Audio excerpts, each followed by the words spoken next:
കളകളമൊഴുകി വരും കുളിരലയിൻ നാദം, അലകടലിൻ ആഴങ്ങളിൽ നിന്നുയരും നാദം, കൂനമ്മാവിൻ നാദം, കുഞ്ഞുങ്ങൾ തന്നാദം. Radio പ്രിയോ, radio പ്രിയോ. കളകളമൊഴുകി വരും കുളിരലയിൻ നാദം, അലകടലിൻ ആഴങ്ങളിൽ നിന്നുയരും നാദം, പൂനമ്മാവിൻ നാദം, കുഞ്ഞുങ്ങൾ തന്നാദം. Radio prior, radio prior, radio പ്രിയോർ. ഇന്ന് 2024 സെപ്റ്റംബർ 8 ഞായറാഴ്ച. പ്രിയപ്പെട്ട ശ്രോതാക്കളെ, റേഡിയോ പ്രിയോറിന്റെ പുതിയൊരു എപ്പിസോഡിലേക്ക് എല്ലാവർക്കും സ്വാഗതം. ഇന്നത്തെ പരിപാടികൾ തയ്യാറാക്കി അവതരിപ്പിക്കുന്നത് 8ാം ക്ലാസ് ബി ഡിവിഷനിലെ നമ്മുടെ കൊച്ചുകൂട്ടുകാരാണ്. ഞാൻ 8ാം ക്ലാസ് ബിയിൽ നിന്നും ജെനിഫർ വെൻസൻ, സൈനിങ് ഇൻ. കുഞ്ഞുങ്ങൾ തന്നാദം. Radio prior, radio prior, radio പ്രിയോർ. എല്ലാ വർഷവും സെപ്റ്റംബർ 5 ദേശീയ അധ്യാപക ദിനമായി നാം ആചരിക്കുന്നു. നമ്മുടെ ഗുരുനാഥന്മാരെ മനസ്സിന്റെ കോണുകളിലെ സ്മൃതികളിൽ നിന്നും പുറത്തെടുക്കാനൊരു ദിനം. ഈ സുദിനത്തിൽ റവറൻഡ് ഫാദർ റോബിൻ താച്ചപ്പള്ളി OSA നൽകിയ സന്ദേശം നമുക്ക് ശ്രവിക്കാം. നമസ്കാരം. Saint Philomena's. 5ാം ക്ലാസ്സിൽ പഠിക്കുന്ന ടെഡി എന്ന കുട്ടിയുടെ കഥ നാം ഒത്തിരി തവണ കേട്ട് കാണും. ക്ലാസ്സിലേക്ക് കടന്നു വരുന്ന ടീച്ചർ എല്ലാ ദിവസവും തൻ്റെ കുട്ടികളോട് ആദ്യം പറയുന്ന വാചകം, ഞാൻ നിങ്ങളെല്ലാവരെയും ഒരുപോലെ സ്നേഹിക്കുന്നു. പക്ഷെ ടീച്ചറിനറിയാം, താൻ ഈ പറയുന്ന വാചകത്തോട് തനിക്ക് നീതി പുലർത്തുവാൻ സാധിച്ചിട്ടില്ല. കാരണം ടെഡി എന്ന കുട്ടിയെ ടീച്ചർ ഇഷ്ടമായിരുന്നില്ല. അവൻ പഠിക്കുവാൻ പിന്നോക്കമായിരുന്നു, ക്ലാസ്സിൽ ഇത്തിരി ശല്യക്കാരനായിരുന്നു. അങ്ങനെ എക്സാം റിസൾട്ട് വരുന്നു. ടെഡി ഒഴികെ ബാക്കി എല്ലാവരും എക്സാമിന് പാസ്സാകുന്നു. സത്യത്തിൽ എന്താണ് ഇവൻ്റെ പ്രശ്നമെന്ന് കണ്ടുപിടിക്കുവാൻ ടീച്ചർ ഇവൻ്റെ പഴയകാല റിപ്പോർട്ടുകൾ എടുത്ത് നോക്കുന്നുണ്ട്. 1ാം ക്ലാസ്സിൽ എക്സലൻറ്റ് സ്റ്റുഡൻ്റ് ആയിരുന്നു ടെഡി. എല്ലാ സഹപാഠികളുടെയും പ്രിയ കൂട്ടുകാരനായിരുന്നു. 2ാം ക്ലാസ്സിലെത്തുമ്പോഴാണ് അവൻ്റെ അമ്മയ്ക്ക് മാരകമായ ഒരു അസുഖം വരുന്നതും അവൻ്റെ അമ്മ മരിച്ചു പോകുന്നതും. അന്ന് തൊട്ട് അവൻ പഠിത്തത്തിൽ ഉഴപ്പുവാൻ തുടങ്ങി, ക്ലാസ്സിൽ ശ്രദ്ധയില്ലാതെയായി. ഇത് മനസ്സിലാക്കി ടീച്ചർ അവനെ ചേർത്ത് പിടിക്കുന്നുണ്ട്. അതോടെ അവനിൽ മാറ്റങ്ങൾ കണ്ടു തുടങ്ങി. അങ്ങനെ ഒരു ക്രിസ്മസ് ദിവസം എല്ലാ കുട്ടികളും തൻ്റെ ക്ലാസ് ടീച്ചറിനായി ഗിഫ്റ്റുമായി വരുമ്പോൾ ടെഡി എന്തോ ബ്രൗൺ പേപ്പറിൽ പൊതിഞ്ഞു കൊണ്ടുവരുന്നുണ്ട്. എല്ലാവരുടെയും മുമ്പിൽ വെച്ച് തൻ്റെ ടീച്ചറിന് അവനത് കൊടുക്കുന്നുണ്ട്. ടീച്ചർ തുറക്കുമ്പോൾ ആരോ ഉപയോഗിച്ച് മുത്തുകളൊക്കെ കൊഴിഞ്ഞു പോയ കയ്യിൽ കെട്ടുന്ന ഒരു ബ്രേസ്ലെറ്റ്, അതുപോലെ പാതി ഉപയോഗിച്ച പെർഫ്യൂം. കുട്ടികളെല്ലാം അവനെ കളിയാക്കി ചിരിക്കുന്നുണ്ട്. പക്ഷെ ടീച്ചർ അതൊന്നും നോക്കാതെ എല്ലാവരുടെ മുമ്പിൽ വെച്ച് ആ ബ്രേസ്ലെറ്റ് എടുത്ത് കയ്യിൽ കെട്ടുന്നു, ആ പെർഫ്യൂം എടുത്ത് ശരീരത്തിൽ പൂശുന്നു. അവൻ ഓടി വന്ന് ആ ടീച്ചറിനെ കെട്ടിപ്പിടിച്ച് പറയുന്നൊരു വാചകമുണ്ട്, you look like my mother, smell like my mother. ടീച്ചറിനെ ഇപ്പോൾ കാണുവാനും ശരീര സുഗന്ധവും എൻ്റെ അമ്മയെപ്പോലെയുണ്ട്. അന്ന് തൊട്ട് അവൻ പഠിക്കുവാൻ തുടങ്ങുന്നു. 10ാം ക്ലാസ്സിൽ ഉന്നത വിജയത്തോടെ അവൻ ആ സ്കൂളിൽ നിന്ന് കടന്നു പോകുന്നു. എല്ലാ വർഷവും അവൻ ആ ടീച്ചറിന് ഒരു കത്തെഴുതും, you are my best teacher ever എന്ന് പറഞ്ഞുകൊണ്ട്. അങ്ങനെ വർഷങ്ങൾ കടന്നുപോയി. അവൻ വലിയ കമ്പനിയുടെ തലപ്പത്ത് CEO ആയി ഇരിക്കുന്നു. അങ്ങനെ ഒരു ദിവസം അവനൊരു കത്തെഴുതുകയാണ്, ടീച്ചറെ, എൻ്റെ വിവാഹമാണ്, ടീച്ചർ വരണം. അവൻ എല്ലാവിധ സൗകര്യങ്ങളും അറേഞ്ച് ചെയ്ത് കൊടുക്കുന്നു. ടീച്ചർ അങ്ങനെ ആ വിവാഹത്തിന് കടന്നു ചെല്ലുമ്പോൾ ആഡംബരമായ വിവാഹം. സ്റ്റേജിലേക്ക് ടീച്ചർ നടന്നു നീങ്ങുമ്പോൾ അവൻ ഓടി വന്ന് ടീച്ചറിനെ ചേർത്ത് പിടിച്ച് സ്റ്റേജിലേക്ക് കൊണ്ടുപോകുന്നുണ്ട്. അവരോട് എല്ലാവരോടും പറയുന്നൊരു വാചകമുണ്ട്, she is my best teacher ever. മുൻപിൽ പ്രത്യേകമായി ഒരുക്കിയിരിക്കുന്ന ഒരു കസേരയിലേക്ക് ടീച്ചറിനെ അവൻ കൊണ്ടുപോകുന്നുണ്ട്. ആ കസേരയിൽ ഇപ്രകാരം എഴുതി വെച്ചിരിക്കുന്നു, ഈ കസേര വരൻ്റെ അമ്മയ്ക്കായി ഒരുക്കി വെച്ചിരിക്കുന്നു. ആ കസേരയിൽ ആ ടീച്ചറെ അവൻ ഇരുത്തുന്നുണ്ട്. എന്നിട്ട് അവൻ പറയുന്നുണ്ട്, ടീച്ചറില്ലായിരുന്നുവെങ്കിൽ ഞാനില്ല. പ്രിയ അധ്യാപകരെ, ഇന്ന് അധ്യാപക ദിനം. ക്ലാസ്സിലുള്ള കുട്ടികളെ വെറും വിദ്യാർത്ഥികളായി കാണാതെ സ്വന്തം മക്കളായി കാണുമ്പോൾ എല്ലാ ടീച്ചർമാർക്കും അവരുടെ അപ്പനും അമ്മയും ആകുവാൻ സാധിക്കും. അതുപോലെ തന്നെ പ്രിയ കുട്ടികളെ, നിങ്ങൾ ഇന്ന് ഈ ക്ലാസ്സിൽ നിന്ന് 10ാം ക്ലാസ്സും +2 കഴിഞ്ഞ് പഠിച്ചിറങ്ങുമ്പോൾ ബെഞ്ചുകൾ ഉപേക്ഷിച്ച് പോകുന്ന പോലെ നിങ്ങളുടെ അധ്യാപകരെ ഉപേക്ഷിച്ച് പോകരുത്. അവരില്ലെങ്കിൽ നിങ്ങളില്ല. കാരണം അവരാണ് നിങ്ങൾക്ക് അറിവ് പകർന്നു തന്നത്. ഈ ദിവസം നമ്മെ പഠിപ്പിച്ച എല്ലാ അധ്യാപകരെയും നമുക്ക് ഓർക്കാം. എല്ലാവർക്കും അധ്യാപക ദിനം നേരുകയും ചെയ്യാം. ഒരു കൊച്ചു കഥ, നമുക്ക് എല്ലാവർക്കും പരിചിതമായ ഒന്ന്. ഇത് സംസ്കൃതത്തിൽ അവതരിപ്പിക്കുന്നത് നമ്മുടെ പ്രിയപ്പെട്ട കൂട്ടുകാരി ദേവനന്ദ PS. सर्वेभ्यः नमस्कारः. मम नाम देवनन्दा PS. अहम् 8मी कक्षायां पठामि. अहमद्य कागस्य बुद्धिमत्ता कथायाः अवतरणं करोमि. एकः कागः तिष्ठतः भवति. कागः सर्वत्र भ्रमति. सः जलं न पश्यति. सः एकं गण्डं पश्यति, किन्तु तत्र स्वल्पं जलम् अस्ति. जलम् अधः अस्ति. कागः चिन्तनं करोति, जलं कथं पिबामि, जलं कथम् उपरि आगच्छति. कागः उपायं करोति. एकं पाषाणखण्डम् आनयति. पाषाणखण्डं गण्डे क्षिपति. सः पुनः पुनः एवं करोति. जलम् उपरि आगच्छति. कागः जलं पिबति. सः प्रसन्नः भवति. धन्यवादः. പൂനമ്മാവിൻ നാദം, കുഞ്ഞുങ്ങൾ തൻ നാദം. Radio prior, radio prior, radio പ്രിയോർ. ജങ്ക് ഫുഡിൻ്റെയും ജീവിതശൈലി രോഗങ്ങളുടെയും പിടിയിലാണ് നാം ഇന്ന്. സെപ്റ്റംബർ മാസം ഇന്ത്യയിൽ ദേശീയ പോഷകാഹാര മാസമായി ആചരിക്കുന്നുണ്ട്. ഇതിനെക്കുറിച്ച് നമ്മോട് സംസാരിക്കുന്നത് ജോ ആൻഡ് ജോയൽ. ദേശീയ പോഷകാഹാര മാസാചരണം ആരോഗ്യകരമായ ഭക്ഷണരീതികളുടെയും ശരിയായ പോഷണത്തിൻ്റെയും പ്രാധാന്യത്തെക്കുറിച്ചും പൊതുജനങ്ങളിൽ അവബോധം സൃഷ്ടിക്കുന്നതിനാണ് ഇന്ത്യയിൽ ദേശീയ പോഷകാഹാര മാസം സെപ്റ്റംബർ മാസത്തിൽ ആഘോഷിക്കുന്നത്. ചെറിയ കുട്ടികൾക്കും സ്ത്രീകൾക്കും ഇടയിലുള്ള പോഷകാഹാരക്കുറവ് പരിഹരിക്കുന്നതിനും എല്ലാവരുടെയും ആരോഗ്യവും പോഷകാഹാരവും ഉറപ്പാക്കുന്നതിനും ജനങ്ങളുടെ പങ്കാളിത്തം വർദ്ധിപ്പിക്കുകയും ചെയ്യുക എന്ന ഉദ്ദേശത്തോടെ എല്ലാവർക്കും പോഷകാഹാരം എന്നതാണ് ഈ വർഷത്തെ ലക്ഷ്യം. പോഷകാഹാരം നമ്മുടെ ആരോഗ്യത്തിൻ്റെയും വികാസത്തിൻ്റെയും നിർണായക ഭാഗമാണ്.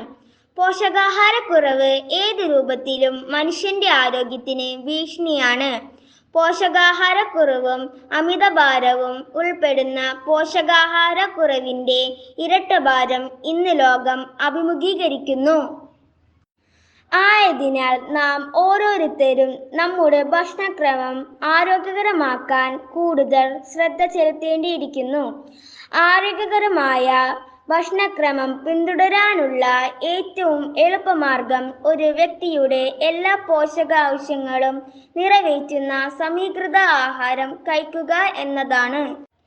എല്ലാ ദിവസവും പ്രോസസ് ചെയ്യാത്തതും പുതിയതുമായ ഭക്ഷണം കഴിക്കുന്നത് കുട്ടികളെയും മുതിർന്നവരെയും ശരിയായ അളവിൽ അവശ്യ പോഷകങ്ങൾ ലഭിക്കാൻ സഹായിക്കുന്നു. നന്ദി. പാചകക്കുറിപ്പുമായി ഏഞ്ചൽ റോസ്. ഉണ്ടാക്കി നോക്കണേ, കുട്ടികൾക്ക് ഇഷ്ടപ്പെടും. ഹലോ, എല്ലാവർക്കും നമസ്കാരം. ഞാനിന്നിവിടെ ഉണ്ടാക്കാൻ പോകുന്നത് ക്രിസ്പി ബ്രെഡ് റോൾ ആണ്. ആവശ്യമായ സാധനങ്ങൾ: ബ്രെഡ് ആവശ്യത്തിന്, പൊട്ടറ്റോ 3 എണ്ണം, ഓനിയൻ 1 എണ്ണം, ഗ്രീൻ ചില്ലി 3 എണ്ണം, കാശ്മീർ ചില്ലി പൗഡർ 1 ടീസ്പൂൺ, ജീരകം പൊടി 1 ടീസ്പൂൺ, ജിഞ്ചർ പേസ്റ്റ് 1 ടീസ്പൂൺ, ആവശ്യത്തിന് ഉപ്പ്. ഉണ്ടാക്കുന്ന വിധം: ബ്രെഡ് ക്രബ്സ് കട്ട് ചെയ്ത് മാറ്റാം. അതിനുശേഷം ബ്രെഡ് പൊടിച്ച് എടുക്കണം. പൊട്ടറ്റോ ഉപ്പ് ഇട്ട് വേവിച്ച് ഉടച്ച് എടുക്കണം. 1 സവാള, 3 പച്ചമുളക് ചെറുതായി അരിയണം. അതിലേക്ക് ജിഞ്ചർ പേസ്റ്റ്, 1 ടീസ്പൂൺ ജീരകപ്പൊടി, ആവശ്യത്തിന് ഉപ്പ്, ഗരം മസാല, ഉടച്ച പൊട്ടറ്റോ എന്നിവ ചേർത്ത് കുഴച്ച് എടുക്കുക. ഈ കുഴച്ച് എടുത്ത ചെറിയ റോൾ ആക്കി മാറ്റുക. അതിനുശേഷം ബ്രെഡിൻ്റെ ക്രബ്സിൽ മുക്കി എടുത്ത് എണ്ണ ചൂടായതിനു ശേഷം അതിലേക്ക് റോൾ 2 വശവും തിരിച്ചും മറിച്ചും ഇടണം. ബ്രൗൺ കളർ ആവുമ്പോൾ ഒരു പാത്രത്തിലേക്ക് എടുത്തു മാറ്റാം. Thank you. ശ്രുതിമധുരമായ സംസ്കൃത ഗാനം ആലപിക്കുന്നത് നമ്മുടെ നിവേദിത എൻഡിയാണ്. വിഹരതി യമുനാ തീരമുരാരേ പ്രവഹതി ധീരസമീരേ. വിഹരതി യമുനാ തീരമുരാരേ പ്രവഹതി ധീരസമീരേ. രാധാ സഹചരി മഞ്ജു മഞ്ജീരാ. രാധാ സഹചരി മഞ്ജു മഞ്ജീരാ. ഥം മുരളീധരം അനുസരതി. തം മുരളീധരം അനുസരതി. വിഹരതി യമുനാ തീരമുരാരേ പ്രവഹതി ധീരസമീരേ. യമുനാ ജല ലഹരീ സഞ്ചാരം മുരളീരാഗം അനുരണതി. യമുനാ ജല ലഹരീ സഞ്ചാരം മുരളീരാഗം അനുരണതി. സോമമഞ്ജരീഭീം തരുണിതരംഭം. സോമമഞ്ജരീഭീം തരുണിതരംഭം ലയാനുസാരം അഭിനയതി. ലയാനുസാരം അഭിനയതി. വിഹരതി യമുനാ തീരമുരാരേ പ്രവഹതി ധീരസമീരേ. മുരഹര ചരണ സരോരുഹ സ്പർശം വഹതി ചിരം യമുനാ തീരം.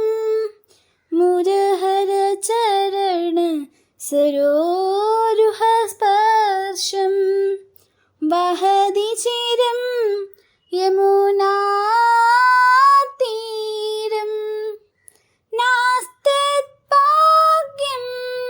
ഹൃദയം ഭജതു. നാസ്തത്ഭാഗ്യം ഹൃദയം ഭജതു. സഫലതു ഹൃദയ വിഹാരേ. സഫലതു ഹൃദയ വിഹാരേ. വിഹരതി യമുനാ തീരമുരാരേ പ്രവഹതി ധീരസമീരേ. ദാവിദ് പോൾ അവതരിപ്പിക്കുന്ന ഒരു കഥ കേട്ടാലോ? മിടുക്കനായ പുത്രൻ. പതിവിന് വിപരീതമായി അക്ബറിന്റെ സദസ്സിൽ അന്ന് വൈകിയാണ് ബീർബൽ എത്തിച്ചേർന്നത്. വൈകാനുള്ള കാരണം ചക്രവർത്തി ബീർബലിനോട് ആരാഞ്ഞു. വീട്ടിൽ ഈശ്വരാർപ്പിതമായ ചെറിയൊരു കർമ്മമുണ്ടായതിനാലാണ് താൻ വൈകിയതെന്ന് ബീർബൽ മറുപടി നൽകി. ബീർബൽ, നിങ്ങൾ എപ്പോഴും ഇങ്ങനെ ഈശ്വരനെ കുറിച്ച് വാഴ്ത്തുന്നുണ്ടല്ലോ, കർമ്മങ്ങളും ചെയ്യുന്നുണ്ട്. ഇതിനിടയ്ക്ക് എപ്പോഴെങ്കിലും നിങ്ങൾ ഈശ്വരനെ കണ്ടിട്ടുണ്ടോ? ഈശ്വരന്റെ ആസ്ഥാനം എവിടെയാണ്? ഈശ്വരന്റെ പ്രവൃത്തികൾ എന്തൊക്കെയാണ്? ചക്രവർത്തികളുടെ ചോദ്യങ്ങൾക്ക് എന്ത് ഉത്തരം നൽകണമെന്നാലോചിച്ച് ബീർബൽ വിഷമിച്ചു നിന്നു.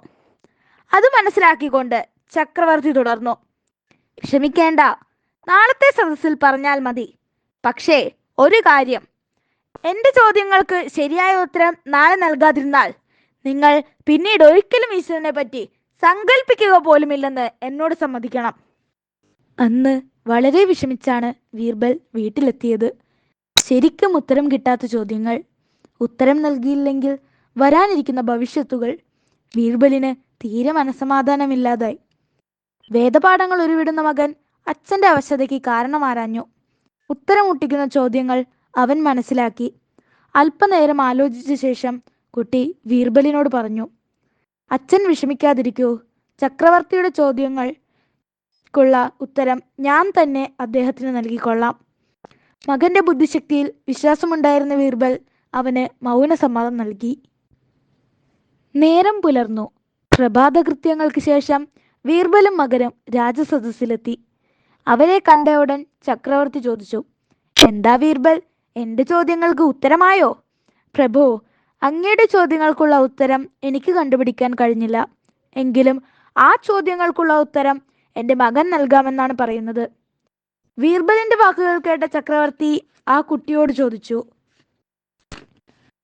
എന്താ കുഞ്ഞേ, ഞാൻ ചോദിച്ച 3 ചോദ്യങ്ങൾക്കും ഉത്തരം നൽകാൻ നിനക്ക് കഴിയുമോ? കഴിയുമെന്നാണ് എൻ്റെ വിശ്വാസം. എന്നാൽ ഉത്തരം പറയുന്നതിന് മുമ്പായി 2 കാര്യങ്ങൾ അങ്ങ് സമ്മതിക്കണം. 1, എൻ്റെ ഉത്തരങ്ങൾ പറഞ്ഞു കഴിയുന്നതുവരെ ചക്രവർത്തി തിരുമേനി ഒരു കാരണവശാലും കോപിക്കരുത്. 2ാമതായി, എന്നിൽ നിന്നും പുതിയ കാര്യങ്ങൾ അങ്ങ് മനസ്സിലാക്കുകയാണ്. അതിൻ്റെ അർത്ഥം ഞാൻ അങ്ങയുടെ താൽക്കാലിക ഗുരുവും അങ്ങൻ്റെ താൽക്കാലിക ശിഷ്യനുമാണ്. വിദ്യ അഭ്യസിക്കുന്ന ഗുരു ഉന്നത സ്ഥാനത്തും ശിഷ്യൻ താഴെയുമായിരിക്കണം എന്നാണല്ലോ പ്രമാണം. അതിനാൽ തൽക്കാലം അങ്ങയുടെ സ്ഥാനം എനിക്ക് ഒഴിഞ്ഞു തരണം. എൻ്റെ സ്ഥാനത്ത് അങ്ങും നിൽക്കണം. യാതൊരു കൂസലും കൂടാതെയുള്ള ആ കുട്ടിയുടെ വാക്കുകൾക്ക് ചക്രവർത്തി സമ്മതം മൂളി. അദ്ദേഹം തൻ്റെ സിംഹാസനം ഒഴിഞ്ഞുകൊടുത്തു. ബീർബലിന്റെ പുത്രൻ സിംഹാസനത്തിലിരുന്നു. ചക്രവർത്തി താഴെയും. ഇന്നേ വരെ സംഭവിക്കാത്ത ഒരു കാര്യമാണ് നടന്നിരിക്കുന്നത്. സദസ്യരിൽ പലർക്കും ഇത് സഹിച്ചില്ല. സിംഹാസനത്തിലിരിക്കുന്ന കുട്ടി അക്ബറിനോട് പറഞ്ഞു, ഒരു പാത്രം പാൽ കൊണ്ടുവരണം. അക്ബർ ഉടൻ തന്നെ പരിചാരകന്മാരോട് ഒരു പാത്രം പാൽ കൊണ്ടുവരാൻ കൽപ്പിച്ചു. പക്ഷേ അത് വിലക്കിക്കൊണ്ട് ആ കുട്ടി പറഞ്ഞു, പാടില്ല, ഞാൻ അങ്ങയോടാണ് കൊണ്ടുവരുവാൻ പറഞ്ഞത്. അത് അങ്ങ് തന്നെ അനുസരിച്ചേ പറ്റൂ. അക്ബർ തന്നെ അകത്തുപോയി ഒരു പാത്രം പാൽ കൊണ്ടുവന്നു. ഈ പാലിൽ എന്തെല്ലാം അടങ്ങിയിരിക്കുന്നു? കുട്ടിയുടെ ചോദ്യത്തിന് അക്ബർ പറഞ്ഞു, തൈർ, വെണ്ണ. അവയിൽ എന്തെല്ലാം അടങ്ങിയിരിക്കുന്നു? മോരും നെയ്യും. എങ്കിൽ ഈ പാലിൽ നിന്ന് മോരും നെയ്യും എടുത്തു തരൂ. പെട്ടെന്ന് കഴിയില്ല. ഉറവെക്കണം, പുളിക്കണം, പിന്നെ കടഞ്ഞെടുക്കുകയും വേണം. ചക്രവർത്തിയുടെ മറുപടി കേട്ട കുട്ടി തുടർന്നു, അങ്ങേക്ക് ഇതറിയാം, പക്ഷെ ഈശ്വരനെ കുറിച്ച് അറിയാൻ അങ്ങേക്ക് കഴിഞ്ഞില്ല. എന്തേ? മനസ്സിലായില്ല. സംശയത്തോടെയുള്ള അക്ബറിന്റെ മറുപടിക്ക് കുട്ടി വിശദീകരണം നൽകി. പാലിൽ മോരും നെയ്യും അടങ്ങിയിരിക്കുന്നത് കാണാൻ കഴിയില്ല. കഴിയണമെങ്കിൽ അതിന് കാലതാമസവും പരിശ്രമവും വേണം. അതുപോലെ ഈ വലിയ പ്രപഞ്ചമാകെ നിറഞ്ഞു നിൽക്കുന്ന ഈശ്വരനെ കാണാൻ ദീർഘകാല തപസ്യ കൊണ്ടേ സാധ്യമാകൂ. അതിനായി വിവിധ മതങ്ങൾ വിവിധ മാർഗങ്ങൾ നിർദ്ദേശിച്ചിട്ടുമുണ്ട്. ഇനി ഈശ്വരന്റെ ജോലിയെക്കുറിച്ചാണല്ലോ അങ്ങയുടെ സംശയം. കഴിഞ്ഞ ഏതാനും നിമിഷങ്ങളിൽ ഇവിടെ സംഭവിച്ചത് തന്നെ അതിനുള്ള ഉത്തരം. ഒന്നുമല്ലാത്ത ഞാൻ ഇപ്പോൾ എവിടെയിരിക്കുന്നു? ചക്രവർത്തിയായ അങ്ങോ? വളരെ ചുരുങ്ങിയ നിമിഷം കൊണ്ട് വന്ന ഈ മാറ്റമുണ്ടല്ലോ, ഇത് തന്നെയാണ് ഈശ്വരൻ നടത്തുന്ന ജോലികൾ. സിംഹാസനത്തിൽ നിന്ന് എഴുന്നേറ്റ കുട്ടി ചക്രവർത്തിയുടെ പാദങ്ങൾ നമസ്കരിച്ചുകൊണ്ട് പറഞ്ഞു, എൻ്റെ അവിവേകത്തിൽ അങ്ങ് എന്നോട് ക്ഷമിച്ച് മാപ്പ് തരണം. ചക്രവർത്തിക്ക് സന്തോഷമായി. അദ്ദേഹം ആ കുട്ടിയെ തന്റെ മാറോട് ചേർത്ത് ഗാഢമായി ആശ്ലേഷിച്ചു. കുട്ടിയുടെ ബുദ്ധിശക്തിയെ വാനോളം പുകഴ്ത്തിയ അദ്ദേഹം ബീർബലിനും പുത്രനും കൈനിറയെ സമ്മാനങ്ങൾ നൽകി. തന്റെ മകനും തന്നെ പോലെ കേമനാകും. ബീർബലിന്റെ സന്തോഷം വർണ്ണിക്കാൻ പ്രയാസമാണ്. നന്ദി, നമസ്കാരം. You are listening to Radio Prior, presented by Little Kites, St. Philomena's HSS Kunamav. പോയ വാരത്തിലെ Koonammavu Saint Philomena's higher secondary സ്കൂളിലെ പ്രധാന വാർത്തകൾ വായിക്കുന്നത് ആൽവിൻ റിജോ. സ്കൂൾ വാർത്തകൾ. അധ്യാപക ദിനം സമുചിതമായി ആഘോഷിച്ചു. സെപ്റ്റംബർ 5 അധ്യാപക ദിനത്തിൽ സ്കൂൾ അസംബ്ലി രാവിലെ സംഘടിപ്പിക്കുകയും വിവിധ ക്ലാസ് ലീഡേഴ്സിന്റെയും SPC, JRC, scout and guides, little kites സംഘടനകളുടെയും നേതൃത്വത്തിൽ മുൻ retired head mistress Shrimati Gloria Doris ടീച്ചറെ പ്രത്യേകം ആദരിക്കുകയും തുടർന്ന് സ്കൂളിലെ എല്ലാ അധ്യാപകരെയും ആദരിക്കുകയും ചെയ്തു. ഗുരുവന്ദനം എന്ന് പേര് നൽകിയ പരിപാടിയിൽ വിദ്യാർത്ഥികൾ അധ്യാപകർക്ക് ആശംസകൾ നേർന്നു. സ്റ്റുഡന്റ് പോലീസ് കേഡറ്റിന്റെ നേതൃത്വത്തിൽ നടത്തിയ ന്യൂസ് പേപ്പർ ചാലഞ്ചിലൂടെ ലഭ്യമായ തുക ഉപയോഗിച്ച് വയനാട്, ചൂരൽമല, മുണ്ടക്കൈ ദുരിതബാധിതരായ സഹോദരങ്ങളെ സഹായിക്കുന്നതിനായി ഗ്യാസ് സ്റ്റൗകൾ വാങ്ങി നൽകി. സംസ്കൃത ഭാഷാ പഠനത്തിൽ മികച്ച പ്രകടനം കാഴ്ചവെച്ച് സംസ്കൃതി പുരസ്കാരം ഏറ്റുവാങ്ങിയ നമ്മുടെ സ്കൂളിലെ 7ാം ക്ലാസ് വിദ്യാർത്ഥികൾ സ്കൂളിന്റെ യശസ് ഉയർത്തിയത് ശ്രദ്ധേയമായി. ഫസ്റ്റ് ടൈം എക്സാമിനേഷൻ സെപ്റ്റംബർ 3 ആരംഭിച്ചു. സ്പോർട്സ് എറണാകുളം റവന്യൂ ജില്ലാ ജൂനിയർ ഹോക്കി മത്സരത്തിൽ അണ്ടർ 17 ഗേൾസ് ടീം പറവൂർ ഉപജില്ലയെ പ്രതിനിധീകരിച്ച് saint Philomena's higher secondary school Koonammavu ജേതാക്കളായി. കണ്ണൂരിൽ വെച്ച് നടന്ന സംസ്ഥാന ഡോഡ്ജ് ബോൾ മത്സരത്തിൽ 1ാം സ്ഥാനം കരസ്ഥമാക്കിയ എറണാകുളം ജില്ലയെ പ്രതിനിധീകരിച്ച് നമ്മുടെ സ്കൂളിലെ ഷിഫ ഫാത്തിമ AR അഭിനന്ദനാർഹമായ നേട്ടം കൈവരിച്ചു. വാർത്തകൾ കഴിഞ്ഞു. നന്ദി. എല്ലാ ശ്രോതാക്കൾക്കും നന്ദി.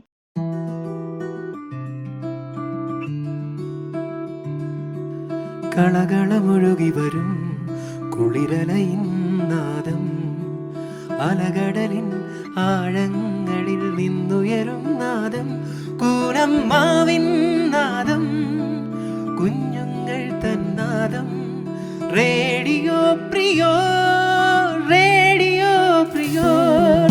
കളകളമൊഴുകി വരും കുളിരലയിൻ നാദം, അലകടലിൻ ആഴങ്ങളിൽ നിന്നുയരും നാദം, കൂനമ്മാവിൻ